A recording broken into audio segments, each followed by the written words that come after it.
Ngono kuwi. Ya, kita berjumpa lagi di channel kami di Relawan dan Pendaki Pensiun. Ojo pensiun tumindak becik. Untuk kali ini kita bersama narasumber yang sudah familiar di dunia pendakian, khususnya para pendaki-pendaki lawas. Ya walaupun dia juga sudah jarang naik gunung, tapi beliau ini termasuk salah satu pendaki yang bisa dikatakan senior di kalangan kita. Ini ada Mas Fei. Selamat datang Mas Fei di rumah kami, Relawan dan Pendaki Pensiun.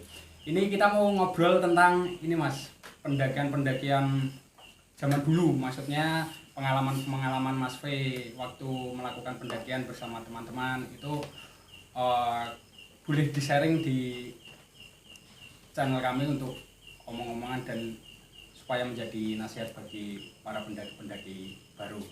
Mas. Dimulai sekondi. Terserah. Pengalaman-pengalaman yang perlu diperhatikan untuk pendaki-pendaki sekarang. Mungkin pengalaman Mas V pendakian zaman dulu. Nek kalau perbedaannya sih sebenarnya cukup signifikan kalau pada zaman saya tahun sekitar 97 naik gunung 7 tahun. Kalau dilihat perkembangannya sangat pesat kalau zaman sekarang, terutama kayak prosedur pendakian zaman sekarang itu lebih ketat, terus alat safety yang harus digunakan zaman sekarang itu lebih tertib, lebih komplit kalau pendaki zaman sekarang. Kalau zaman dahulu itu pakai sandal jepit sangu Indomie siji ini munggah tekan dhuwur. Kalau zaman sekarang nggak boleh dicek perbekalannya mau naik berapa hari, ditanya. Kalau zaman dulu nggak ada. Itu salah satu perbedaannya. Terus dulu itu yang punya carrier itu minim sekali.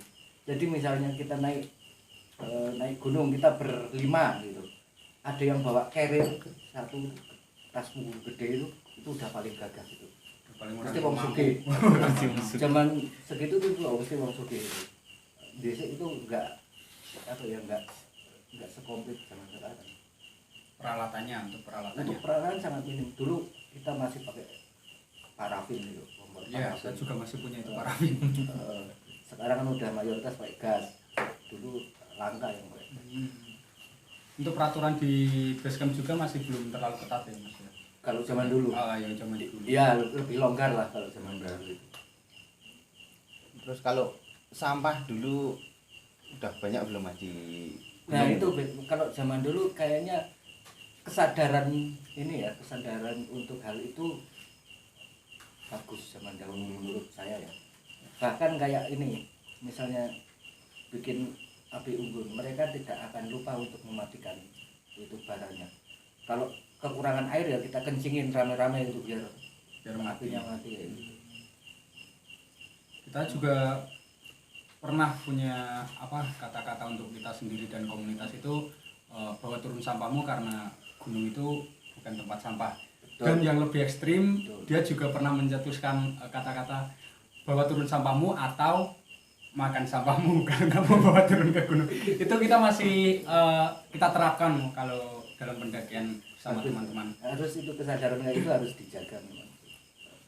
Sayang itu kalau gunung view-nya bagus tapi di mana-mana pemandangannya cuma sampah, itu sangat-sangat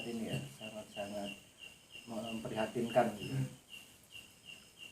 Waktu di Rinjani dulu saya itu punya bayangan bahwa Rinjani itu gunung yang paling cantik di Indonesia.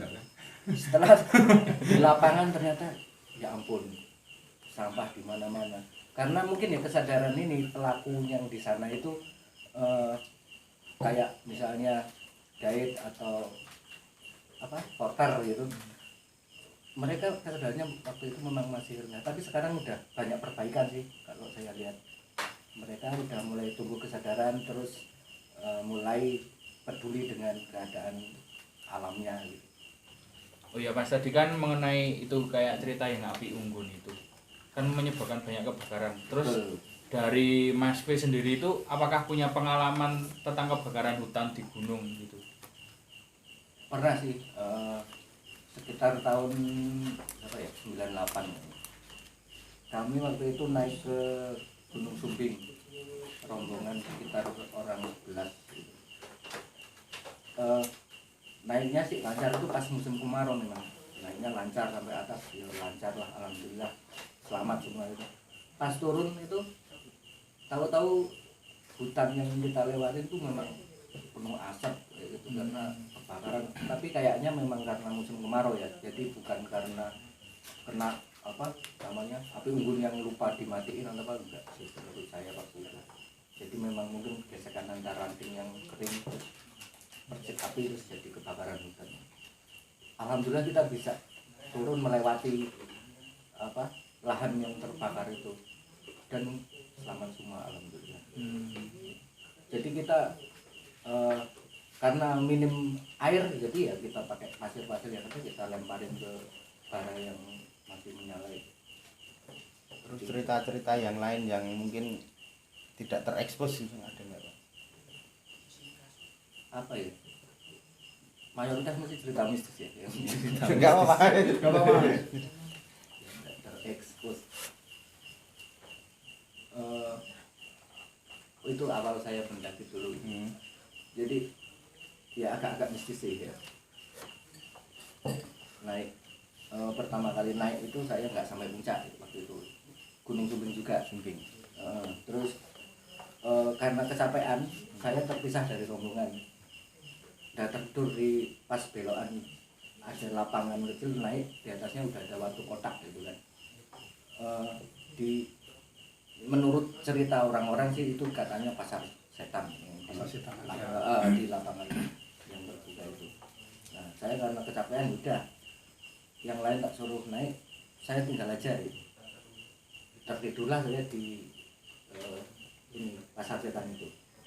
Begitu bangun saya kaget sendiri karena lu nggak ada teman. Baru sadar kalau saya juga ternyata takut kan. Wah, apa ketinggalan teman, nggak ada perbekalan dan lain. Akhirnya saya teriak-teriak naik dari tanah lapang itu, naik menuju Watu Kotak. Ya. Ke arah Watu Kotak itu. Dalam perjalanannya itu ternyata ada yang mendengar teriakan saya itu. Orang yang mendengar. Rombongan saya. Rombongannya. Satu orang, ternyata dia juga kecapean. Dia kecapean tapi berhentinya di Watu Kotak. Akhirnya ada teman lah, lumayan. Saya naik menuju anak itu, tapi dia tidak banyak bicara gitu. Cuman tahu kalau itu saya, terus dia apa? Yuk kita ngumpul berdua aja gitu. Udah, saya udah lega karena ketemu teman, nyusul tidur di situ. Saya langsung bablas tidur, tetapi ya apa nggak nyenyak. Menjelang subuh itu teman saya itu, saya dengar dia ngomong sendiri loh. Itu udah ngomong dewi. Ternyata setelah apa agak siang tak tanyain itu, dia ngomong kalau ada orang datang gitu. Jadi, padahal saya nggak mendengar ada orang lain datang, juga tidak melihat ada orang yang menghampiri kita itu. Tak tanya ngomongnya kayak apa, pakai ini apa, dia pakai yang matanya kelihatan ini apa, balak-balak, tapi cuma matanya doang yang kelihatan itu. Dia menawarkan diri nganter ke puncak katanya. Tapi teman saya itu jawab, enggak lah, saya masih nungguin teman saya kecapean. Jadi silakan naik aja. Nah terus orangnya itu yang menawarkan diri naik. Jarak sekitar 5 menit ada teman rombongan kami yang turun dan ditanyain, tadi ketemu orang kayak gini, ciri-cirinya ketemu enggak di jalan? Ini jalan cuma satu. Enggak ada katanya. Di atas Watu Kotak. Di atas Watu Kotak. Dia naik ke atas, di atasnya Watu Kotak, teman saya turun enggak papasan. Iya, hal-hal kayak gitu. Dan itu biasa sih di Indonesia. Kalau pengalaman di Merapi Mas yang mistis itu. Apa ya?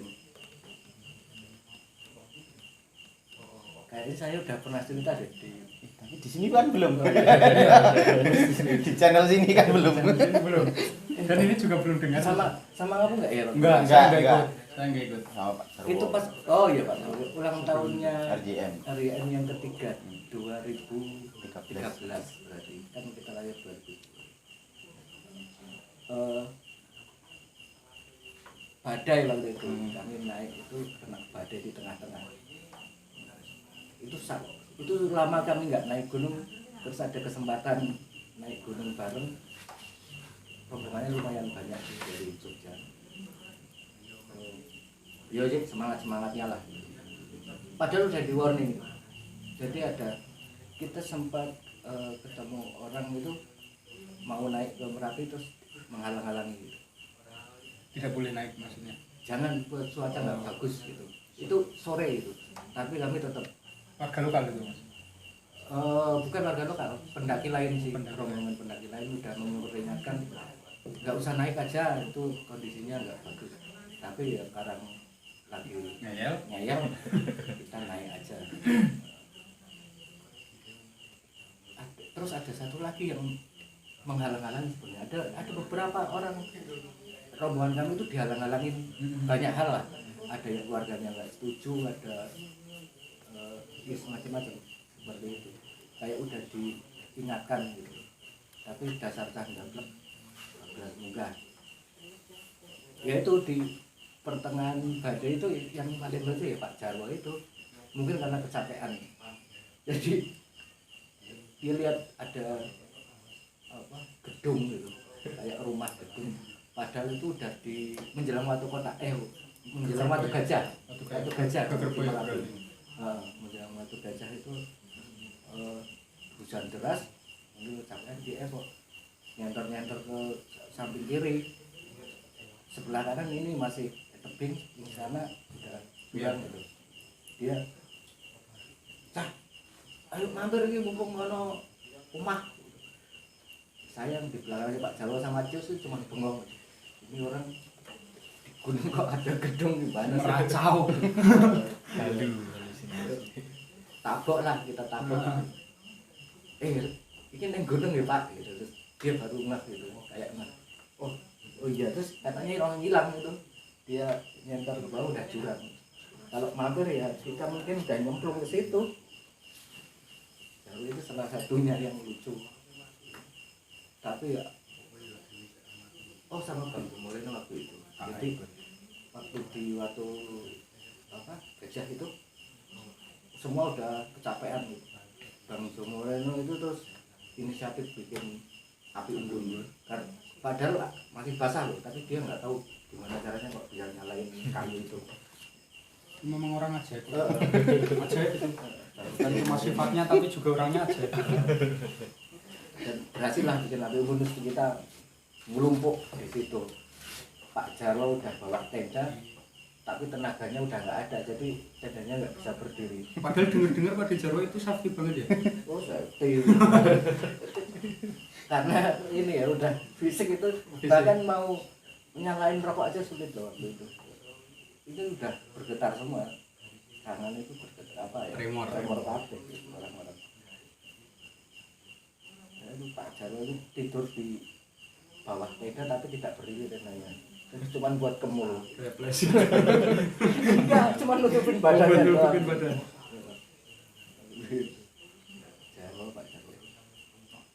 Kalau di logika kan, kalau di Gegerboyo itu kanan kiri tebing semua kan di bawah Watu Gajah gitu kan. Betul. Kalau itu batu atau tumbuhan juga nggak mungkin, soalnya kita lihat sesuatunya di bawah semua, nggak ada yang di samping kan. Dia emang meracau, emang udah terlalu kecapean juga bisa. Halusinasi. Iya. Selain itu ada nggak Mas? Yang lain? Yang mengenai Merapi. Iya. Tapi ini saya potong dulu. Iya, silakan. Mas W ini sering ke Merapi, tapi juga dia itu sering juga bikin repot di Merapi. Jadi udah beberapa kali saya naik dengan beliau itu, kalau jalan ya emang maklumi, kalau kita jalan emang maklumi. Tapi kalau sampai terjebak badai itu udah beberapa kali, bahkan dulu sempat teman kita sampai jemput ya itu. Yang waktu itu sama siapa ya? Sama turis kalau nggak salah. Itu sampai dijemput sama rombongan teman kami si Rumput Ilalang sama Mas sama Sani sama beberapa teman itu juga kena badai kan kalau nggak salah. Betul. Itu bawa Merapi orang apa Merbabu ya? Merapi itu ingat banget ngubungin aku tapi aku masih di Jogja waktu itu. Oh, itu dibawa temen dari Bekasi. Enggak ya ceritanya. Enggak, nemenin aja. Nemenin aja. Nemenin aja. Kita enggak ada kayak Berarti enggak minta bayaran kan? enggak sama sekali. Kalau minta bayaran kan itu tambah mempermalukan diri. Ya kan sering naik ke Merapi tapi nggak tahu kenapa kalau ke Merapi itu pasti ada saja hal-hal yang lucu yang kalau pas ketika kejadian itu bikin jengkel, tapi kalau udah beberapa tahun kemudian itu kalau dipikir emang lucu, emang tipe orangnya seperti itu. Itu kelanjutan dari yang tadi sama Pak Dejarwa tadi yang lihat gedung itu turunnya apakah ada fenomenal lagi atau hal-hal Iya, sempat jatuh. sempat jatuh? Sempat jatuh. Jadi cuacanya udah nggak badai waktu turun gitu. Cuman yang paling belakang saya sama Cius, Pak Jarwo masih ada di Cius. Marius. Di belakangnya ada Pak Jarwo dan siapa yang saya lupa, tapi ada orang lagi di belakangnya. Ya saya sempat gelundung. Jadi karena apa? Ini bawa carrier, posisi carriernya tidak nyaman. Terus turun ada pohon kan buat pegangan ini. Pohonnya itu di pinggir jurang sebetulnya. Nah, karena keseimbangannya hilang saya pegangan pohon. Tapi lepas pegangannya. Akhirnya muter jatuhnya untung di parit. Jalan itu jatuh di situ. Terus gundung lah saya. Tapi sempat ini kepala nabrak dahan itu. Dahannya patah. Tapi itu udah nggak ada hal yang mistis pas turun. Ya, itu agak sedikit mistis sih. Jadi yang lihat kejadian itu kayak Pak Jarwo itu ya kaget. Paling enggak cedera lah kalau punya kayak itu. Alhamdulillah enggak cedera. Dahannya gede segini. Ya. Terus tapi patah kena kepala belakang. Lundung berhentinya tepat di ada pendaki lain di sini lagi pacaran. Lundungnya lumayan berapa meter ke bawah ya. Bikin repot mereka dong berarti. Bikin kaget karena saya berhenti pas di depan mereka lagi pacaran itu kan. Tuh ada pendaki lundung. Stopnya pas di depan mereka gitu kan. Nah, terus ya saya sempat blank sih waktu itu. Cuman duduk aja tuh. Terus duduk lihat-lihatan sama mereka juga bingung. Mau bangun sama mereka. Oh, yang cowok kayaknya ngerti ini ya, ngerti pertolongan pertama gitu. Jadi saya tidak boleh bergerak dulu, mau diperiksa gitu. Jangan-jangan ada yang patah atau apa kan, dia khawatir gitu kan. Ya, tapi saya merasa baik-baik aja terus sih duduk. Nah, Pak Jarwo nyusul ke bawah sama bawa dahan yang patah itu lumayan gede. Nggak tahu. Pikiran Pun buat bukti kan. Ini kamu tadi nabrak ini. Kepalaku yang kena. Pak Jarwo bawa dahannya itu sambil ngecek sih, nggak apa-apa kamu gitu, enggak. Saya waktu dikasih air tapi nggak mau, suruh minum nggak mau, malah minta rokok. Yang aneh ya itu aromanya itu berubah jadi kayak kemenyan gitu di sekeliling itu. Terus ya mereka pada, Pak Jarwo termasuk itu ikut demam. Indikasinya ada yang datang atau apa, saya juga nggak ngerti. Itu si yang cowok manjak pasaran itu juga kaget, tapi yang cowoknya sih langsung ngambil alih keadaan, jadi menenangkan si ceweknya. Udah nggak apa-apa. Nah, ya itu terus ternyata semua baik-baik aja. alhamdulillah kalau nggak ada hal-hal yang Enggak, ya cuma itu kaget aja kok. Tahu-tahu ada aroma yang menyengat. tapi nggak tahu emang heran aku kalau naik sama V itu di Merapi terutama itu ada saja hal-hal yang bikin lucu beberapa tahun kemudian dianggapnya lucu kalau pas ketika itu juga Nyebelin ya. pernah juga saya mau diajar sama teman saya gara-gara dia sama pendaki satunya yang dari Jogja itu gara-gara nggak mau nungguin mereka masih di belakang padahal kita itu punya pikirannya bagus ya Mas sama Rudi Naiknya sama kamu apa Ada, sama Arya saya ada. yang naik? Enggak, maksudnya Ada. pas saya mau diajar. Enggak, aku sama Bang Ju. Oh, iya, berarti dia salah satu yang mau mengajar saya. Terus saya bawa logistik. Bang Jo sama Mas Rudi itu masih di belakang nungguin yang lainnya itu. Sebenarnya niatan kami itu mau mendirikan tenda di atas buat mereka istirahat, tapi karena mungkin Bang Jo juga kecapean waktu itu, dikiranya kita nggak solidaritas gitu. Sempat mau diajar itu gara-gara dia juga itu. Karena dia jalan terlalu pelan. Puas di gunung itu kaki 4 keluar semua. Anjay. Biasa itu. Makanya itu. Next. Iya. Kelingan. Batinnya tuh. Iya, saya waktu itu dia tidur di Watu Gajah. Jadi Bang Jo terus yang mungkin lihat kondisi teman-temannya tepar nggak ketemu kamu yang disalahin. Enggak, itu kan Logistik di tempat saya semua. sampai ke apa sih pasir tapi ono tumbuhane kan ndi? Lah ya dia Gegerboyo. Gegerboyo toh. Iya, Gegerboyo aku langsung pisah. Aku pisah sama Bang Jo kan. Aku nyari lewat kiri, Bang Jo lewat kanan. Aku yang panggil-panggil lis gitu terus ketemu kali sek doten Dores bareng kan ya. Iya. Nah, itu langsung Belum Bang sempat Jo. bikin tenda. Pokoknya Baru nyap-nyap masih gitu. pada istirahat. Bang Jo datang marah-marah. Marah-marah. Aku niatan mau bikin aku yang bener, malas. Tinggal Bad mood ya? Bad mood lah, dimarah-marahin kok niatnya bagus. Tapi ya bagus itu buat Niatnya nggak kamu sampaikan soalnya. iya, enggak bisa disampaikan kalau di sama Bang Jo itu kalau udah keduluan dia enggak enak hati, apapun alasannya, ya kita salah. Tapi itu juga suatu apa ya, bisa diambil pelajarannya kalau naik gunung itu emang apapun keadaannya itu jangan ninggalin teman. Kita walaupun niatan kita bagus untuk naik duluan, tapi kan kita nggak tahu keadaan teman-teman yang di belakang gitu. Saya kira juga itu waktu itu buatin sama Mas V ini baik-baik saja, ternyata mereka salah satunya ada yang sangat kelelahan sampai naiknya itu ditatih. Buatin kan ditatih kan sempat ditatih naiknya. Ini untuk nanti ganti segmen ya. Ini pesan dan ya pesan-pesan Om P untuk teman-teman pendaki sekarang apa aja? Kayaknya kalau pendaki sekarang tuh beda era ya dan beda budayanya juga. Jadi kalau secara prosedural sangat bagus ya sekarang, sangat ketat, bagus dan memprioritaskan safety ya, terutama itu.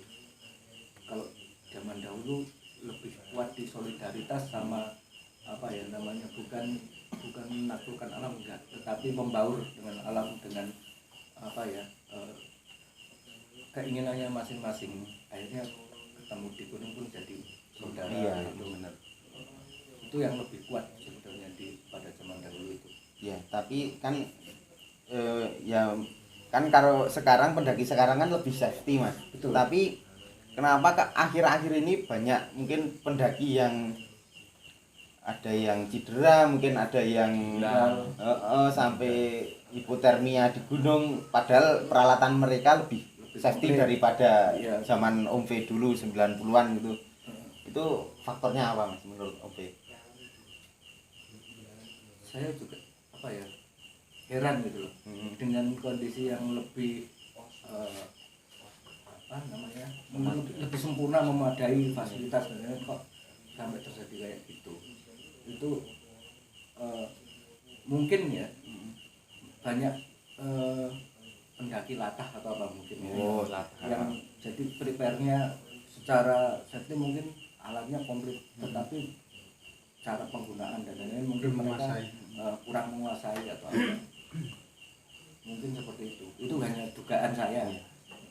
Yang lainnya Beban gini. Beban masuk nggak? Kalau bebal pendaki zaman dahulu lebih bebal Lebih bebal. Halo, pesan-pesan yang lainnya mungkin ya ini untuk para peminat untuk mendaki yang zaman sekarang sebaiknya lebih prepare, terutama dalam pengetahuan pengetahuan apa sih yang harus dilakukan di gunung, apa yang tidak boleh dilakukan, Nah, itu yang jarang. apa yang harus dilakukan ketika kondisi darurat, itu yang mungkin kurang di pengetahuannya kurang atau Terus kemarin kan ini teman-teman kan ada ide, tapi cuma ide gamblangan aja. Gimana kalau menurut Om P, besok kalau orang yang mau mendaki gunung itu harus mempunyai semacam sertifikasi atau apa gitu, menurut SIM. Om P gimana? Kayak seperti SIM lah, surat izin mendaki. Cuma ngomong kita aja sih, siapa Cuma tahu juga omong-omong kita. terrealisasi di gunung-gunung nanti. itu bagus juga sih. Cuman nanti apa ya, tetap harus kerjasama dengan banyak pihak kalau kayak gitu.